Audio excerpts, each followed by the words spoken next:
Welcome to the class on energy and land, exploring where the two interact. I hope you're enjoying the course and learning a lot, but most of all I trust that you will be stimulated to find out more for yourselves. Last class we looked at water and land. Now we shift our focus to energy and land. Perhaps energy's relation to SLM is not as clear, but I'm sure that you will see the links very soon. So today we'll begin by looking at global use of energy. I want to focus mainly then on renewables, namely hydropower and biomass, and then the alternatives of wind and solar power as well as biofuels. We'll briefly consider the case of conservation agriculture and how that relates to energy. And finally, a family story. You may enjoy that.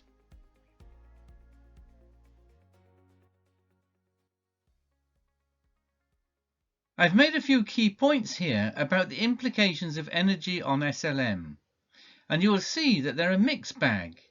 I've summarized them under efficiency in livelihoods, ecosystems, and land use.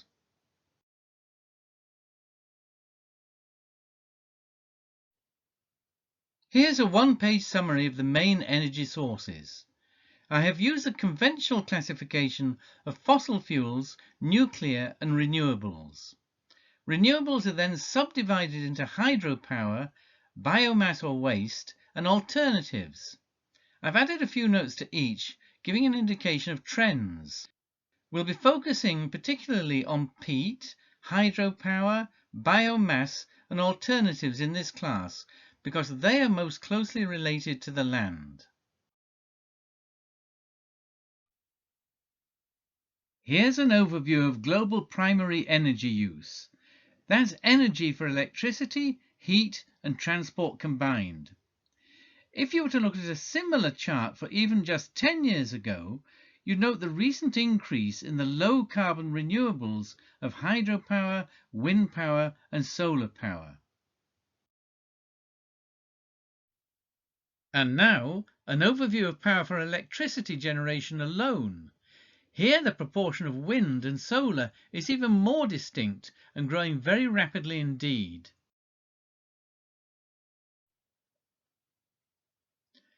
Nuclear energy is controversial. This nuclear station in UK merely advertises itself as Torness Power Plant. The word nuclear is omitted. Nuclear energy is beginning to grow again worldwide after people are becoming more assured of its safety. The Fukushima disaster of 2011 in Japan was a shock, and many nuclear plants were thrown out or put on hold. So, let's begin by looking at peat in some detail. Peat is organic matter that has been preserved under wet conditions and hasn't broken down. It forms unique ecosystems over thousands of years. Peat's a minor fuel in global terms, but as we've already seen in this course, it is massively important in relation to the land. A number of countries are banning the use of peat for fuel, or indeed as an ingredient in garden compost. These are pictures I took when on holiday in Scotland back in 2010. Such briquettes are still on sale in UK, and that is shocking.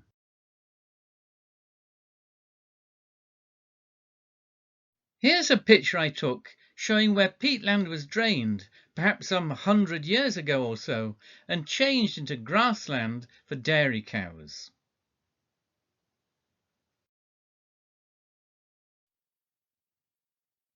And here's a reminder from class 4 about the importance of peatland ecosystems. Peatlands cover only about 3% of the world's surface, but hold twice as much carbon as all the world's forests. Drainage is the greatest threat, but fires are getting worse with climate change. Peatlands must be kept wet to function effectively. Now, when peat is cut or eroded or drained and thus exposed, it oxidizes and releases carbon dioxide to the atmosphere. This is a picture I took alongside a footpath in France. These postcards from maybe a century ago show peat being cut in Ireland or maybe Scotland. For small-scale farmers, it was their only fuel for heating and for cooking. Similar to many other countries in Europe, Scotland, where I now live, has introduced support for programs to restore peatlands. This is the Mara estate in the Cairngorm National Park, where peatland is recovering after drainage channels have been blocked. It's part of a project to support recovery of natural vegetation. And now on to renewable energy, and that includes hydropower. Turbines are driven by water flow that generate electricity. Here's the Owen Falls hydroelectric dam in Uganda on the Nile. We've already talked about the Nile in relation to governance. That was in the last class. Now in Kenya, various schemes have been proposed to reward farmers for sustainable land management in catchments, or watersheds to use the North American term, of hydroelectric dams to prevent siltation and to avoid damage to the turbines. The Aswan High Dam in Egypt, that's lower down the Nile River, was also featured in our last class. Look at the comparative data for electricity generation. You'll note how this dam is dwarfed, first by the great Ethiopian Renaissance Dam, and then again by the massive Three Gorges Dam in China. Scotland is famous for its renewable energy. Nevertheless, there's quite a lot of opposition to hydroelectric dams, which disrupt river ecosystems, and onshore wind turbines, which look ugly and spoil the landscape, according to some people.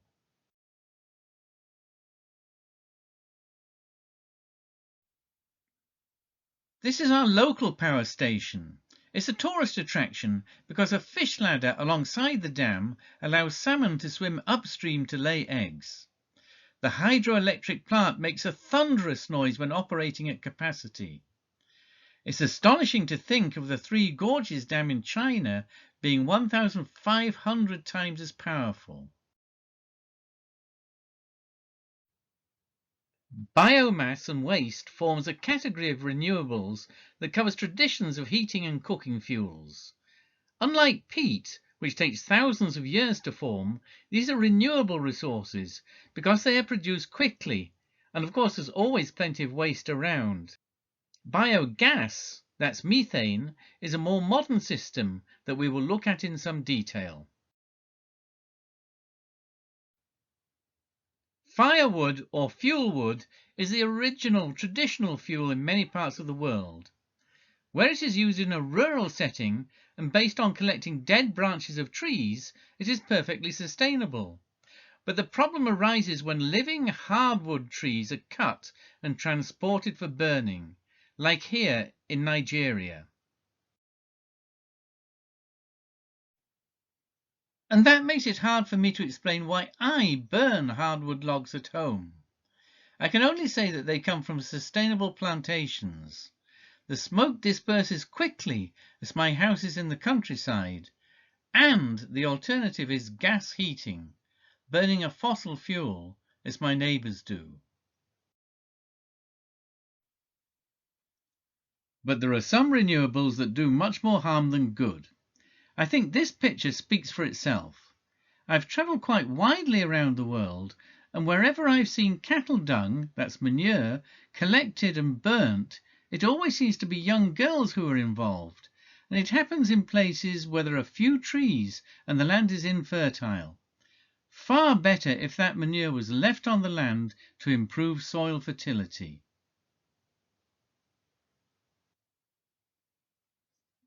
Charcoal, despite what many people say, is neither good nor bad. It all depends on the situation. Where hardwood trees are cut indiscriminately and illegally, then charcoal production can be extremely damaging for the environment. But when the source of charcoal is a sustainable plantation, or even invasive alien species, remember those in class 4? then charcoal burnt carefully with ventilation can be a very valuable fuel.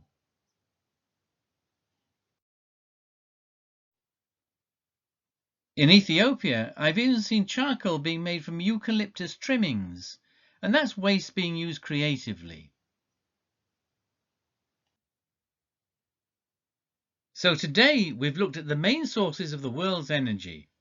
First, an overview of the types of energy and the trends. Then we studied peat. We looked at hydropower, then wood, manure and charcoal. And we're about to move on to biogas. Finally, it's wind and solar power and biofuels. Biogas, that's methane, is a modern form of fuel from biomass. And here's a summary of some key points. This process makes use of animal or human waste to produce both gas and bioslurry, that's fertilizer. It completes a recycling circle in zero-graze dairy production. Remember that from class 2? But it takes 3 to 4 cows to produce gas for one stove for 4 hours a day.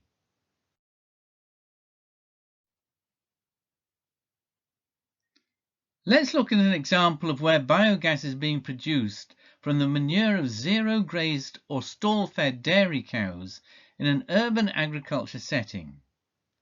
The cattle are housed and fed with grass, and that's grown in the backyard or sometimes even brought in from surrounding peri-urban areas.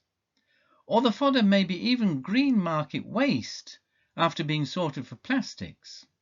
Cattle are kept for milk, which is then sold at the door.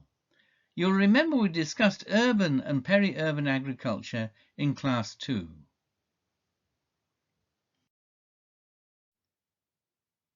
Here's a general layout of the urban farmer's backyard. It looks messy, but actually it's cleverly organized.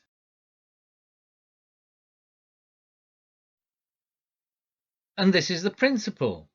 Manure and urine are fermented in a digester, and the end products are biogas, that's methane, and bioslurry.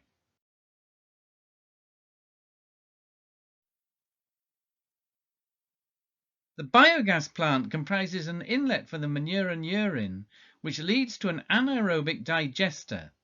Methane, CH4, is the gas produced, and it collects in the underground chamber. The gas is then led through a pipe to the point of use in the house. The residue, or slurry, is then forced out into an open compartment. But to install and maintain such a system is quite complex and needs expert guidance. Now, this bioslurry is an excellent source of plant nutrients, and it doesn't smell. It's applied to the back garden to enrich the soil for home vegetable production.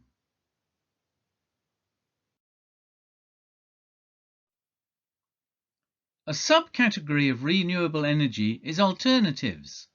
This comprises wind energy, solar power, and biofuels. And here is a checklist for you to study.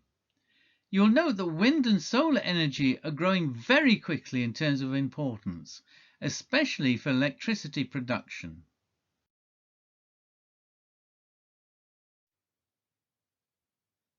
Of course, wind power isn't new. Here's a windmill, well actually a wind pump, which is used to keep water out of low-lying fields or polders in the Netherlands. It dates way back to the 17th century. These windmills are a popular tourist attraction. Note that they always turn anti-clockwise. I used to ask my Dutch students this question for fun. Usually just over half got it correct. When I asked a Dutch engineer about this, he said it made no difference which way they turned, but it had simply become a convention. Many years ago, I noted this cartoon in the UK satirical magazine Private Eye. It suggests, humorously, that these types of windmill might have appeared ugly when they were first constructed.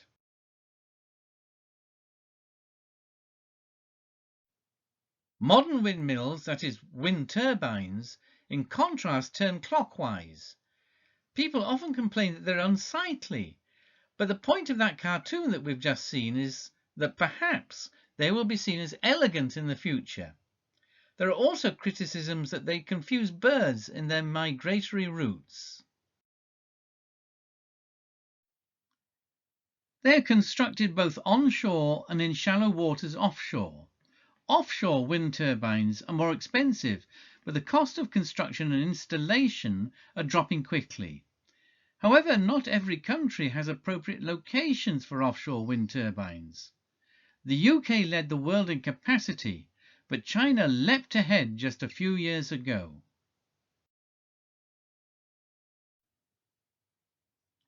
Solar power makes use of the sun's rays to create electricity through photovoltaic cells. Similar to wind power, costs are falling quickly, and the power output from solar installations is expanding very quickly. It's increasingly common to see huge areas under solar panels, like here in Inner Mongolia in China. And China indeed leads the world in solar power production. Obviously, solar power is most appropriate in areas with a good amount of sun, and the supply is more regular close to the equator, where day length stays more even. 15 years ago now, two of my master's students who had been carrying out research in Uganda presented their host with a mini photovoltaic cell that uses solar power for charging cell phones. Cell phones have spread like a positive pandemic over the last 20 years, helped in part by the ability to keep them charged in rural areas through the use of solar power alone, an extraordinary development. Obviously, social interaction has been the most popular use, but in some countries they've been adapted for financial transactions, for example M-Pesa in Kenya, and they're also a means of spreading advisory messages to people in the countryside. I was impressed by this development in Burkina Faso in the early 2000s. It seemed extraordinary that the roadside stalls that had changed so little in 50 years should suddenly branch out into selling electricity for cell phone recharging. Another application of solar power can be seen in Egypt, where new lands are being opened up for irrigation from the Nile. And this is an opportunity to introduce more efficient forms of energy to pump water into the fields. A project under the International Fund for Agricultural Development, IFAD, has helped to pioneer sprinkler irrigation powered by solar cells. Egypt, of course, doesn't lack sunshine. Solar energy can also be used more simply through solar thermal units. These panels capture energy from sunlight that is then used directly to heat water for use in a building, rather than converting this energy into electricity for other uses. You can see, top right, the proximity of the solar panel to the water tanks that it heats. Here's an ingenious way of heating water for tea, simply by reflecting the sun's rays onto a kettle. I spotted this by the roadside in China.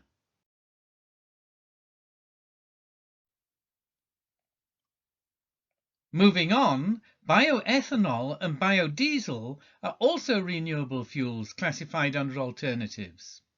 They are fuels made from plants, and this slide summarizes some key points. Note that both have gained strongly in popularity, though there are controversies about using land for this purpose.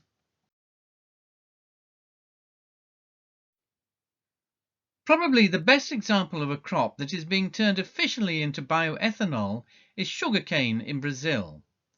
This creates a fuel, bioethanol, that can be mixed with petrol in order to power internal combustion engines, in that way requiring less fossil fuel to be used overall.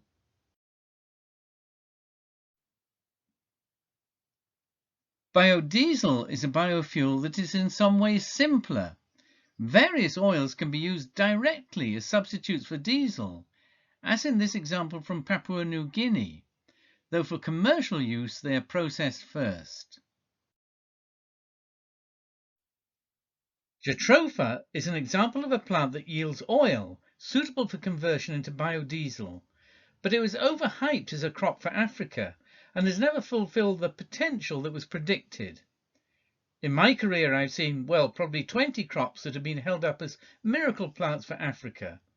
None has succeeded. And if you think about it, there are also biofuels that appear to have been overlooked by the International Energy Association's definition. Those are the grasses and other fodder crops which are fed to donkeys, horses, cattle and camels, beasts of burden that still do so much work in agriculture in many countries. Here's a checklist of those controversies I was talking about surrounding biofuels. They're much more contested than the other two alternatives of wind and solar power. So there's efficiency, economics and poverty, environment, water consumption, equity, land grabbing, all of them controversial issues.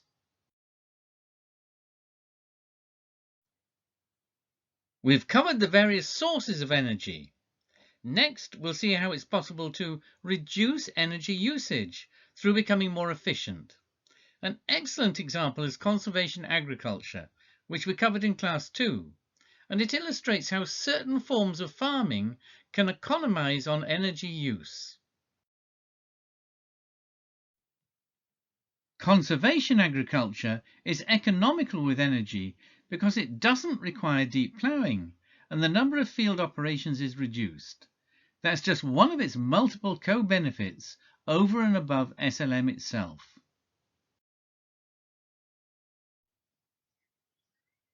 In China, I had the chance to see the development of machinery specifically targeted at conservation agriculture, all of them energy efficient.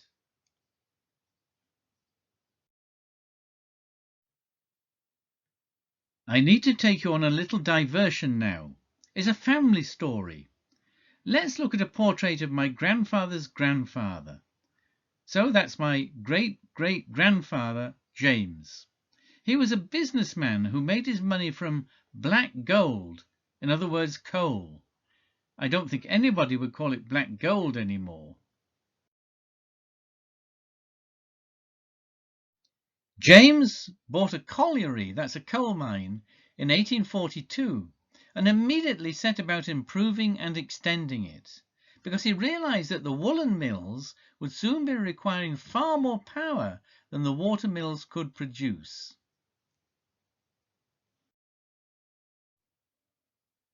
We know about coal. Even after nearly 200 years, it's still the second most important fossil fuel after oil in global energy production and the most important single source of electricity production. Anyway, James constructed the family home Batley Hall in 1850 and he built a model farm nearby. It's the farm that I want to focus on now.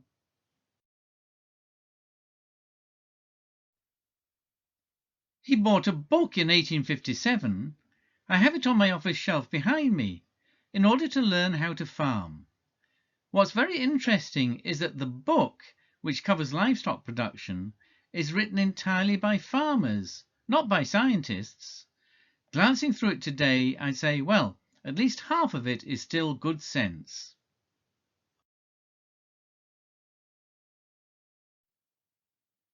This is a photo from the farm where my father was brought up in the 1930s. It occurred to me several years ago that biofuels are nothing new. In UK, horses supplied power for transport and farming, and they were fed by plants, and that gave them energy. It's a point actually that we've just made with a case study from Egypt. On the family farm, energy for ploughing and transport came from biofuels, grass and hay fed to heavy horses, as they were called.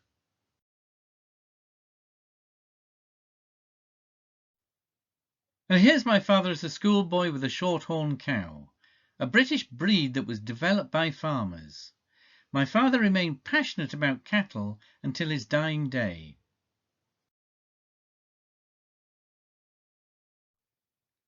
And shorthorns still survive as a breed. Well, that was a little diversion to show how my family has been involved in energy and sustainable land management for 5 generations now.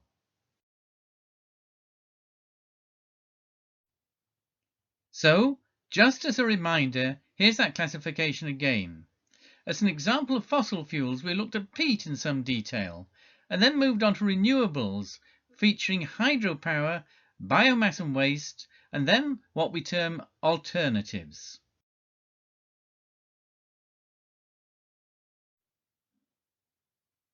Moving forward, energy and climate change are increasingly part and parcel of our daily lives, and we need somehow to reconcile the two. Even fossil fuel and motor car companies are getting involved in the drive towards low carbon energy. Well, it's a noble objective, but sometimes green advertising stretches the imagination. I've added a little bit of Shakespeare here myself.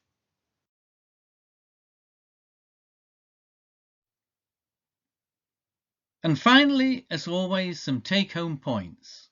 Once again, I hope that you've enjoyed the class today and learnt something, but most importantly, been stimulated to find out more. Until next time, when we will tackle climate change and land. Thanks for listening. Bye for now.